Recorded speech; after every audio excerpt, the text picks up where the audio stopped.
What's up everyone, welcome back to my channel for another video. Today's video, it's going to take on the same format as the previous video that I did, where I'll be reading to you an article and discussing it. So today's topic of conversation is the crisis currently happening in South Africa, which is the DNA backlog. And this situation is beyond ridiculous, and I can't believe that it's been left to this long. I can't believe it's just been left to become such a big problem. And there's even a bigger problem within the problem, which we'll get to. I feel like I am getting ahead of myself right now, so I'm gonna get into it. But before I do want to let you guys know that I have included a link to buy me a coffee. So if you feel like supporting this channel, feel free to do so, but you're not obligated to do so. Please, just by watching this video, you are doing more than enough. So I first became aware of this issue when I was sent an email by an organization called Action Society. Action Society is a South African civil organization. It's a non-profit organization, and it aims to give the voice to a voiceless, basically. And I found out about Action Society, I think it was in 2017 or 2018, but it was when I was still in university. And at the time, they were preparing to do a march against human trafficking. As you know, human trafficking is a cause that's very, very close to my heart. So of course, I signed up to be a member of this amazing group. I will leave a link to their page down below if you feel like reading up more about it. But yes, this is when I first found out about this issue, was through Action Society, through the newsletter that they had sent to my email inbox. Now, this article, it was published on the 21st of September 2021, and it reads, DNA Backlog Crisis continues with number of cases spiraling to 237,000. The backlog in forensic DNA tests in crime-related cases continues to grow, with the number of outstanding cases reaching 237,631 since 1 March 2021. Like I said, this article was published on the 21st of September, meaning that since March, in these 6 months that have passed, this crisis has grown even more. So it's quite possible that we are sitting at a number far greater than almost 240,000. This was revealed by Police Minister Bheki Cele when he was responding to parliamentary questions from Freedom Front Plus leader Pieter Groenewald, who warned that the situation was getting worse.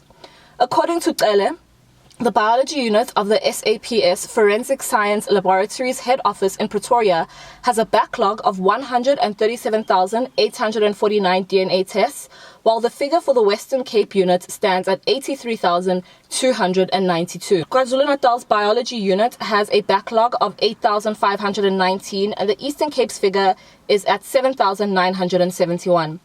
The DNA cases were outstanding for a period of between 36 and 1,201 days.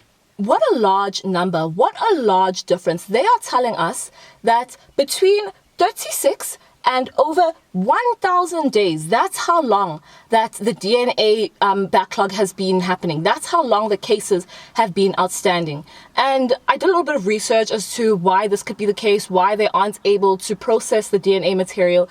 And of course, the first thing you think of is a lack of human resources, but that's actually not the main issue. The main issue is the fact that they are not ordering the material in time in order to be able to perform the DNA tests. So if you work in a DNA lab or you know anything about forensics, then you know that it takes time for forensic material to arrive, and then you need to put it through, and then it needs to be processed and it needs to go out. There's a process. So if you've got a 6-month supply, for example, of testing material, you know that it's going to last you 6 months. So if you've got a 6-month supply, and we're living in a pandemic, so you know it's going to take you even longer to get the material to your country, surely you would order enough so that it lasts you more than 6 months. So they didn't order enough, and now we are sitting with the problem that we are faced with today. Hi guys, editing me from the future. I just wanted to quickly add on the part of having foresight and ordering enough material. Interpol has listed South Africa as the rape capital of the world. Knowing this horrific statistic, knowing this horrific fact, you would think that they would think to themselves, okay, we know that we get X amounts of rapes per year. As horrible as it is to say, we get X amounts of rapes per year. Let's ensure that we have enough testing kits to be able to test for X amount of rapes per year. But obviously they didn't do that, and the statistic of rape is something that I will discuss a little bit further in the video. On the 11th of May, the Minister of Police, Bheki Cele, said that the number stood at 208,291. And according to the most recent reply that the Freedom Front Plus received from the minister, the backlog has grown to 237,631. Some cases have been dragging on for more than 3 years due to outstanding test results. These are cases that are primarily gender-based violence cases. So these are rape cases, these are murder cases. These are very, very serious cases where violent crime is involved. And I'm going to speak about violent crime and violent offenders in a minute. And when I speak about that, you are going to be as incensed as I am. Like, just thinking about it. What makes matters even worse is that President Cyril Ramaphosa, Minister Cele, and General Kehla Sithole, National Police Commissioner, have all admitted on more than one occasion that this is indeed a crisis, and they also undertook to immediately address the problem. It's been over 1,000 days. Has the problem been addressed? You tell me. You tell me.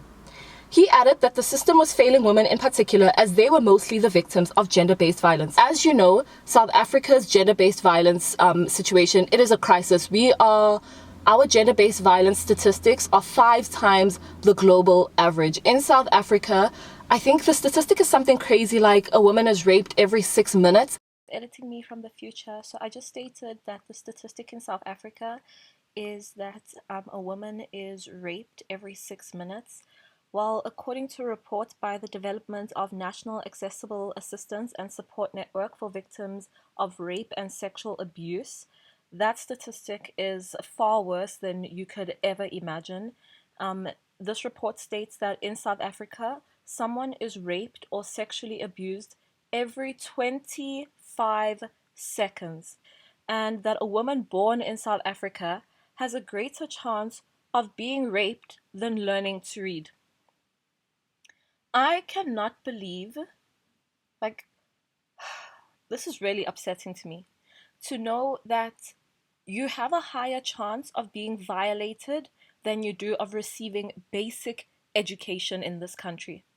That is beyond unacceptable, and it infuriates me to know that politicians will this is dog whistle politics at its finest. Every single thing that has to do with enacting change and bringing about change in South Africa, it's all just smoke and mirrors. It's all just to earn political points and to make yourself look better without taking accountability, without taking responsibility for the role that you have played in ensuring that the status quo remains.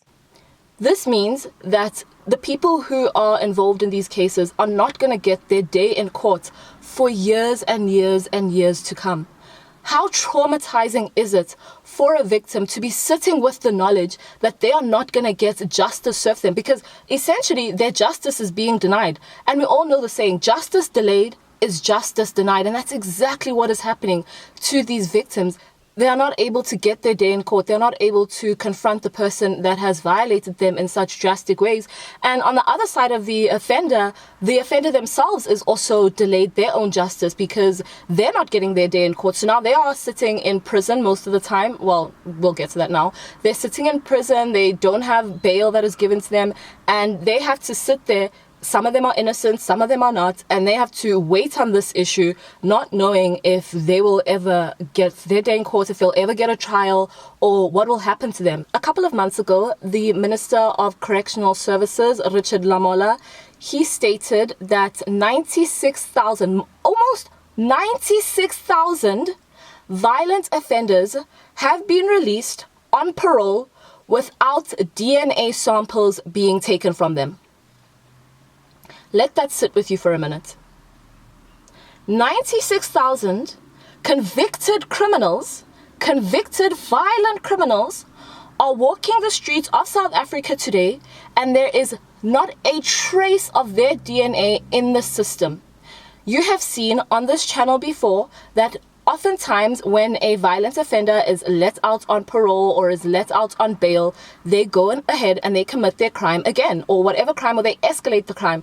A specific case that comes to mind is the one of Petrus Madiba, where at the time he was out on bail for a murder that he had committed. And whilst out on bail, he went on to kill another 8 women. Something similar is happening right now. You can't tell me that the same thing is not happening right now. I just want to know what the hell is going on. Why is this not something that is addressed of urgent? It needs to be addressed with urgency. Why is this not something that is being taken seriously? And over the last week, I've been doing a lot of research and reading up on the correctional services system in South Africa because of the case that we discussed last week. And I'm going to be honest with you guys, my opinion of the South African police has drastically changed over this last week, 2 weeks. The reason for that is that I am now more understanding of the fact that the police themselves, the people on the ground, they are doing the best they can, guys. They are really doing, and even the people in the forensic labs, they are doing the absolute best they can. But what can they do if leadership is not present, if leadership is not leading, if leadership is not providing them with the resources that they need in order to do their jobs properly? Our police are overwhelmed with cases. You have one detective dealing with 31 dockets. It's impossible for one person to appropriately gather information and to appropriately process so many crimes as one person. And these people are not being given the opportunity to process one type of crime. No. If you are a policeman, if you are a detective, you are expected to be responsible for a burglary case, a rape case, a murder case, a child abduction case. Very different cases from one another, and it's leading to an overwhelm in the system. It's leading to experts leaving the system, which is causing a brain drain within our system. And obviously there is a larger brain drain happening in South Africa with immigration, where we have young South Africans leaving the country to go and pursue better employment opportunities elsewhere. And it really scares me. It honestly terrifies me to think that where are we going to go from here? Where are we going to go from here when we are just losing valuable skills? There's so much going on that is highlighted by this DNA backlog that is just showing you that it's a domino effect. When one thing goes wrong in this part of government, it affects everything else. And the thing with South Africa, I think it's something that I was thinking about today on my drive home, is that South Africa is a perfect example of why you need a functioning government and how important government is. In a democracy, government affects every single aspect of your life. Every single aspect in any country, in fact. No matter whether it's a dictatorship, a democracy, a communist society, your government affects every single aspect of your life. It affects the justice system, of course. It affects the price of fuel. It affects immigration laws. It affects everything. So when you've got a failing government, every single person is affected. Nobody is immune. Nobody is immune to the consequences of a failing government. I feel like I've spoken enough about this topic. I really don't know what else to say. I'm so frustrated by the situation. I'm so infuriated by the situation. I'm so annoyed at the lack of leadership and the lack of foresight to say, okay guys, we have got limited stock available. Let's order stock now so that we make sure that we have enough stock to be able to process these cases. I'd be interested to know what you guys think of this. I hope that I have explained the situation well enough. And if I haven't, then I'm more than willing to have a further conversation with you guys in the comments down below. Like I said, I did leave a link for my Buy Me a Coffee website thing. It's something new that I'm trying. So this money, if you do decide to contribute, it will be used to support this channel, of course. And as many of you know, I have gone back to school and I'm doing my postgrad. So some of that money will also be used towards my education, if that is something that you feel like supporting. I love you guys so much, and I'm so appreciative of every single one of you that joins me on this channel to discuss these very important issues that are so dear to my heart. I hope that you guys have an amazing rest of your day. Thank you so much for watching. And oh yeah, there's not going to be a video next week, so wanted to say that as well. There's not going to be a video next week because I'm so overwhelmed with school right now. So overwhelmed, but yeah, I need to just get it all out of the way. But thank you so much for watching, and I'll see you in the next one. Bye.